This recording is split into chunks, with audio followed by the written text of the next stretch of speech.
important every once in a while to bring our electric provider, our teammates here to get somewhat of an update so that we and citizens of the community can kind of figure out where we are and where we're going. And I think we have a great story we're going to hear today that Fort Pierce is definitely a big part of it all. And I have Jacob Williams, the CEO of FMPA, here today. I know Mark McCain's in the audience and Susan Schuman, right there. Schuman, right there. I'm sorry. So welcome to Fort Pierce. Thank Welcome. you. Thank you very much, Madam Mayor and Council, Commissioners. It was listed as a story about FMPA, but actually it's not a story about FMPA. It's a story about FPUA. We're a wholesale supplier to FPUA. We'll mention a little bit about our story, but frankly, it all comes down to how it affects the residents here and the value that FPUA brings to Fort Pierce Utility now and going forward. And you have a great story, and you've got a story that would hopefully keep telling. So with that, Susan, if we can jump through. All right, real quick, who is FMPA? Because not everybody knows the alphabet soup. FMPA is owned by 31 municipal utilities. There's on the map here, of which Fort Pierce is a member of FMPA. We provide 12% of the electricity to all the state of Florida through the member cities of FMPA, or about 2.6 million Floridians they get power from. 24 of the 31 municipals showing here get part or all of their power from FMPA. Fort Pierce gets all of its power from FMPA, and we'll talk about that in a moment. So next slide, please. FMPA's generation fleet is 80% of the generation that we produce is natural gas-based, 13% in declining coal, 5% from the St. Lucie nuclear plant, and a growing amount that is coming off of renewable resources. That's 1%. Obviously, the two big workhorse plants for FMPA are the Cane Island facility that's operated by Kissimmee Utilities and the Treasure Coast facility that is operated here by FPUA.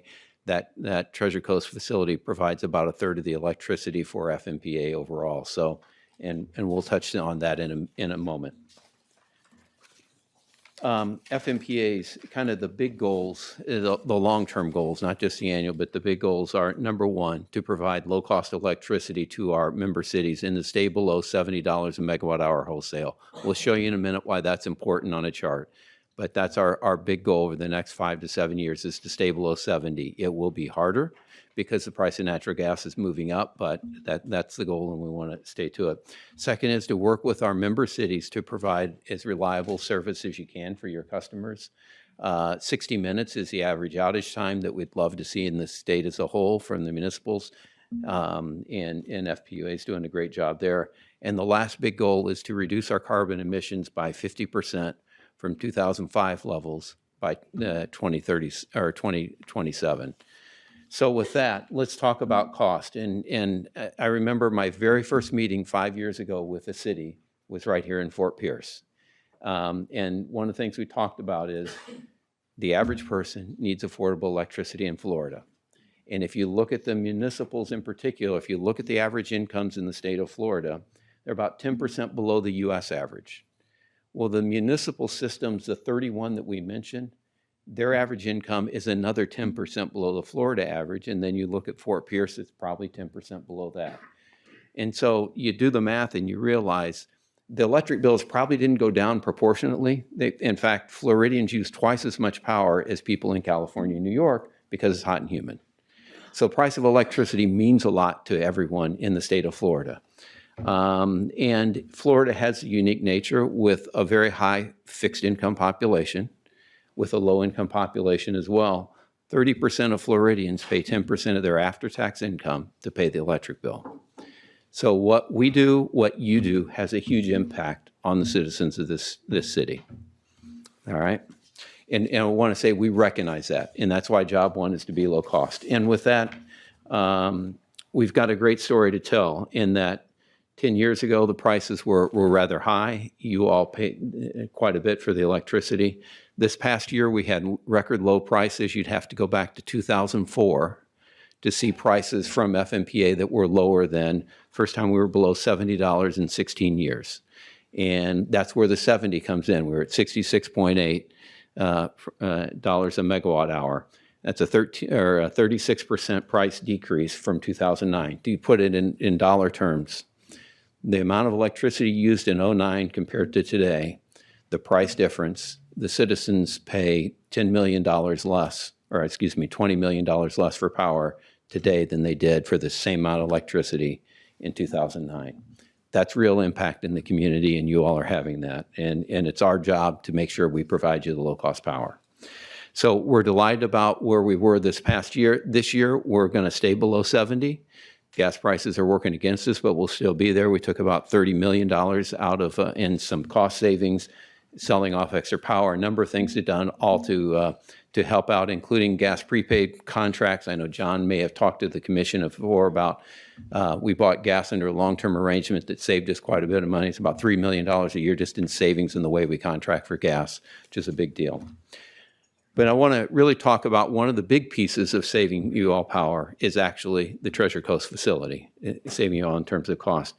Treasure Coast, I don't know if you recognize it or not, is a national caliber operated plant. Its availability back a year ago was 94%. The average availability for plants like that around the country, whether investor-owned utility, whether they're merchant facilities, whatnot, is 85%. That plant was available 94%. What does that mean? It's one of the low-cost plants that we have. And if it's available, we get more low-cost power, which drives the power prices down. Last year, it saved us, between it and the two Treasure Coast plant, or the two Cane Island plants, saved $70 million over the average performance that average plants have. Treasure Coast has done this for 10 years running, this kind of performance. So whether you know it or not, that small crew of call it 15 to 18 people, they run a national caliber kind of facility that is available, it's safe, and it's low cost, and it's reliable, and much to your benefit. So next slide, please. I've talked about the plant and its availability. You can see the red line is the average availability in the United States, and there sits Treasure Coast at 94%, well above the average. And then if we go to the next plant, we talked about Treasure Coast. It is unique in that its availability over its lifetime is 92%. It's not an accident. This is not a one-year blip. This is the way the plant is operated, and the team out there led by Ed and Bill and obviously with John and Paul, it's outstanding. That facility produces 30% of the power that we provide to the member cities, and so you all provide quite a bit. Its emission profile is well below the industry average, and its CO2 emissions as well. And they've done that operated with no lost time accidents, which is outstanding. So hats off to the facility there. And we rely on that facility in order to provide you low cost, and your team does a great job. So now I want to talk about Fort Pierce even further, the opportunities you have before you. Your future is extremely bright. Your electricity prices are now low and competitive. You're going to be more competitive starting next year with FPL's 10% rate increase before that you will actually be lower cost than the investor-owned utility. And I know that's been a big deal for a number of years to get there, and I think we're finally got it. Also, emission reductions, we continue to do that. You all are leading by putting in solar. We want low cost emission reductions. We could pay a lot more to reduce our emissions, but you don't want higher prices. You want affordable electricity. So you're balancing that. The utility provides a great city transfer to the general fund, about $4.1 million for the utility. Your jobs, a great economic benefit of jobs, reliable electricity, community support, et cetera. So I want to quickly go through those. Start with price. This is just an economic. If you look at just pure economics today, about $8.3 million of value that the utility provides the community, and we'll break it down. So we go to the next slide. Start with price. The Fort Pierce rate is slowly caught up with FPL, and if you see the blue dashed line there, Next year, they'll have a $10 a monthly bill increase if their request for rate increase is approved at the commission. Therefore, FPL will actually be higher than Fort Pierce in terms of rate. But they've also asked for 3 more years already for rate increases. It ends up being an 18% increase overall. And so you are now very competitive, and in fact, will be a lower cost supplier starting next year. Hats off to you for achieving that. Many of the other investor-owned utilities are much higher in that. So going forward, you're going to have not only economic benefit from the city transfers, but just lower power prices, which is a benefit to you all. So well done on that. Give you an idea of the trend. If you go back to 2009, things weren't quite as good. And that started with FMPA's high cost to you, but since this time it's come down, and you all have surpassed the muni average. You're now lower than the FMPA munis. You're now one of the lower cost cities in the state, and with FPL's increases, you'll be caught up. To give you a national perspective, prices in the nation have went up by 17%, while your rates are down like 12 to 15% in the last 10 years. So we're headed in the right direction on that. Okay, next up. So the move is to continue to provide ever cleaner sources of power, but to do so cost effectively. And that was the charge that you all gave us several years ago when we started the Florida Municipal Solar Project. You wanted low cost power, not just clean. And so we were able to do that by putting together a very big project, one of the largest municipal-backed projects in the state.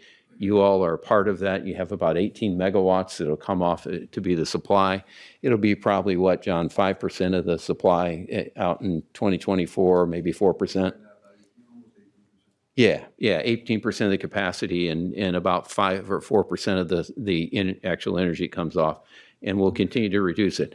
Putting a utility scale project up, participating with FMPA, it's about 1/3 to 1/5 the cost of doing solar projects on individuals' homes. The economies of scale are so great, the cost benefit is so great, and you participated in especially in the second project, which is even lower cost, so you're doing very well there. So hats off to that. Third area of your story is the local jobs, the benefits here. If this electric utility didn't exist, there would be $3.5 million of economic value that would not happen in Fort Pierce, because I guarantee you there wouldn't be crews here. Your crews and your team here, they spend locally, and therefore that is an economic benefit and a return to the state or to the community. The power plant, again, the team here, they spend their money here, and it's a great benefit. You have 166 jobs that are the electric utility. They're local. Out of the total FPUA, including the water utilities, around almost 300 jobs here. Next area is the contribution that the electric utility makes. You have the benefit of having an electric utility that transfers to the city, about $4.1 million. That's about 65% of FPUA's transfer to the city. Again, that's total transfer, I think, is around $6.4 million to the city. Every municipal electric utility in the state has the great benefit of having that transfer come in, and it's a significant value that cities that don't have electric utilities, they'll tell you they struggle a lot more than those that do. And so it's another benefit that you have. Then reliability. So we've got low cost. You're getting cleaner. We're getting cleaner. We're going to keep doing that, do it cost effectively. Reliability. Two ways of viewing reliability. One is what happens after a hurricane, right? Because what after a hurricane, and this chart up here just shows you what percent of the customers were still out 1 day, 2 days, 3 days after Irma occurred. And if you look at the FMPA or FPUA line, after the second day, the third day, and the fourth day, your customers were back percentage-wise much faster than others in this county, St. Lucie County. So the ability to focus on your customers, because they only worry about your customers when there are outages, they got them back sooner. That's a real benefit to the community. They don't have to run 60 miles away. They're only worried about your customers here. So that is something that was great. Also, you all are focusing on a number of reliability projects to day-to-day cut the outage times. The goal is to be at 60 minutes. If you're at 60 minutes a year, that's very good.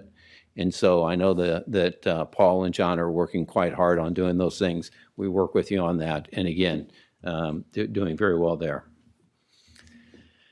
Then there's community support, because the municipal utility, again, the municipal electric utility puts funds back into, whether it's funds, volunteer hours, about 2,000 volunteer hours from the team that goes on. The utility supports numerous clubs and activities. I'm sure that Christmas tree lights and all kinds of things get done by the utility trucks that go out there. It's priceless in many respects what the utility can provide a community when you have those resources there, and you do a great job of getting those benefits. And then finally, the last thing to talk about is you have control here. Nobody has to go to Tallahassee to argue about rates. You come right here. You are the rate. The utility board is the one who sets the rates. Mayor Hudson, you're part of that. You know that. They come right here if they've got a concern, and you address it. That means you can decide, do I want to put more into getting greener, or do I want to focus on just rates? You get to make those decisions, and you're one of my 31 bosses. It tells us, what should we do for you all at FMPA in terms of power supply? And so you have that control. It's not like you got to go up to Tallahassee and go before the PSC and argue in some big commission and hire a bunch of attorneys to do that. You don't need that. You pick up the phone and call us. So with that, I would just close out and say, Fort Pierce, you suffered the pain of 10 years ago. We're now on the side of the rates are low. They're going to get even more competitive starting next year. Great value to the cities being transferred in. Yeah, the employee base here is wonderful. You've got a plant that is national caliber plant for us. Your outages are improving. All those things are going in the right direction, and there's just more to come. So I want to congratulate you and the team here for the great operation you have. And I'll take questions. Questions? Commissioner Perona. I do. And thank you, Jacob. Appreciate that. And it seems like when things aren't going well, we listen a little bit stronger to what you have to say. And but this is really good news for a lot of us that have been here from the last 15 years ago. I mean, when we were talking back in 2009, 2010, with a $54 cost adjustment to our rates, it was that's the backdrop for me when I take a look and see where we're going for now. One consideration, too, is I noticed in our portfolio that 80% of our generation is natural gas. Mm-hmm. Do we have a comfort on the supply of natural gas and somewhat of a stabilization of the price? Because we know it can swing both ways as it has in the past. With that much dedication to natural gas, are we concerned at all? Well, we are, and let's frame it. It's not just a we problem. It is a state of Florida problem. State of Florida is basically 75-80% natural gas, including FPL. We all have that same issue. So it's a state problem.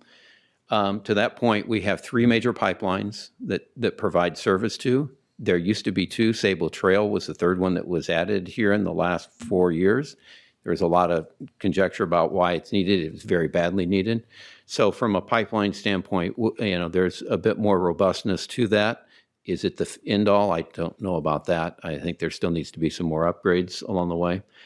Now let's get to price. Your question was, how are we managing price? And, we have lived in the last 4 years of very low gas prices, which has helped bring the prices down. I can't emphasize enough, with 80% of our power supply being natural gas based, if natural gas doubles, price of electricity's got to go up. Just no 2 ways about it. The concerning thing what can we manage? We can't manage price per se because we're not big enough to manage that. What we can do, though, is contract long-term and do these prepaid contracts where we save 10% off the price, essentially no matter what the price is.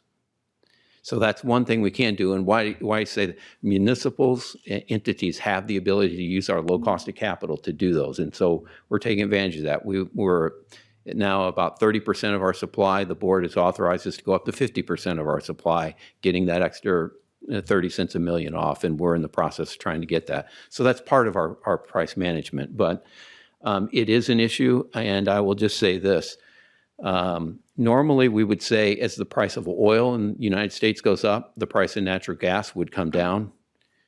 This year, we have broken that trend. Price of oil went up to 75, and the price of natural gas roared up. And part of that is the oil majors are not investing in the wells anymore.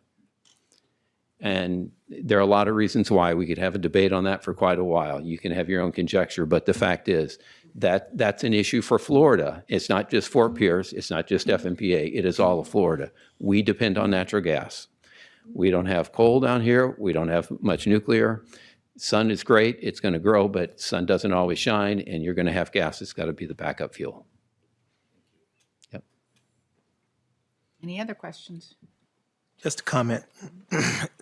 Thank you, Mr. Williams, for the presentation. This was beneficial, I think, not only for here, but the people that's watching this. And I was watching some eyebrows out there, some things going up, particularly with that price increase with FP&L and how that may transfer over to the citizens. But I guess back to that point, I'm looking at this graph, and I'm a business person, right? And I'm looking at this, and we got all our eggs in this one basket, 80% natural gas. And I'm hearing some talk of of solar. Right.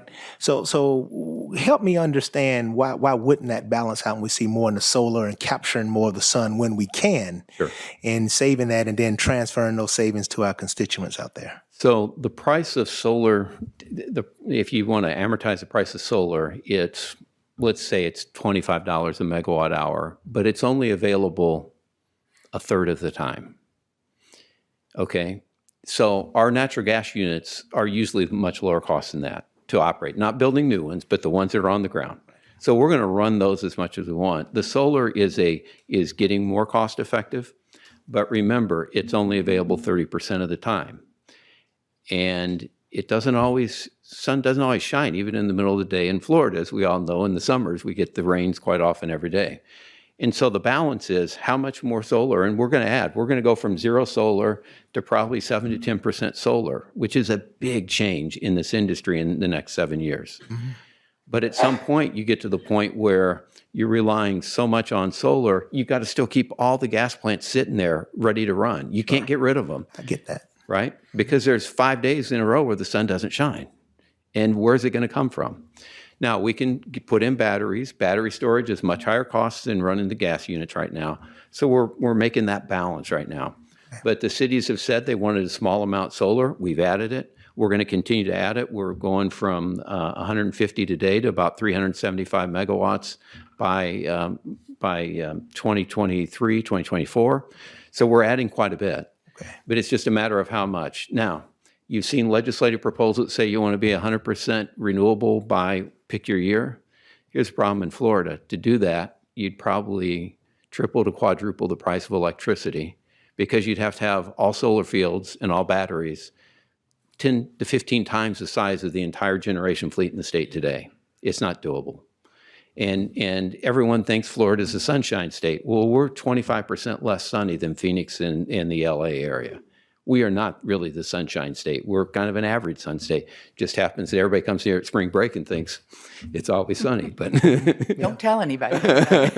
Well, I'm sure we'll figure out those economies, like anything. The economies of scale will come into play. You get some new partner share agreements out there somewhere, and I'm not going to tell you how to do it.